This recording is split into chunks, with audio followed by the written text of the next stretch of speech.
मैं बड़ी देर के बाद 2 दिन मैंने छुट्टी ली, अजीब अजीब चीजें आनी शुरू हो गई। वो मुझे जानते नहीं है। मैं क्रिकेट खेलता था, अगर कमजोर टीम आ जाती थी मैं कहता था मैंने नहीं खेलना, किसी और को खिलाओ इनके खिलाफ। मुझे तो चैलेंज लेके मजा आता है। ये मुल्क का माफिया है। कोई कहता है लिबरल है, कोई कहता है दीनी है। बिलावल जरदारी वो लिबरल नहीं है, वो लिबरली करप्ट है।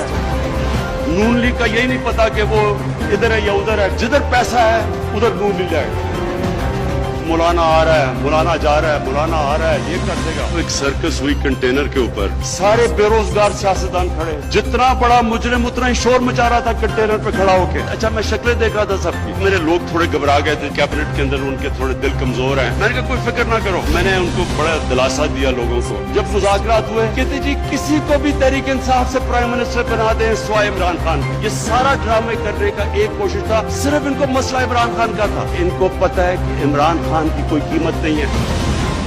मैं भी अगर बाकी 4 साल गुजारना चाहता हूँ, मैं इनसे मुका कर लेता हूँ। अदारों को कहूँ कि पीछे हट जाओ, अपनी कुर्सी के लिए आराम से मुल्क चलेगा, कोई अफरा तफरी नहीं, कोई शोर नहीं। ये एनआरओ का मतलब है। सबसे बड़ी मैं इस कौम के साथ गुदारी करूंगा। मुझे अपनी आखिरत की फिक्र है। सब माफिया को मैं आज आप पैगाम देना चाहता हूँ। मुझे अल्लाह ने ट्रेन किया हुआ मुकाबला करने के लिए। हारना भी आता है और जीतना भी आता है, हार के खड़ा होना भी आता है। सब इकट्ठे हो जाओ, एक आदमी को नहीं छोड़ूंगा जिसने इस मुल्क का पैसा चोरी किया।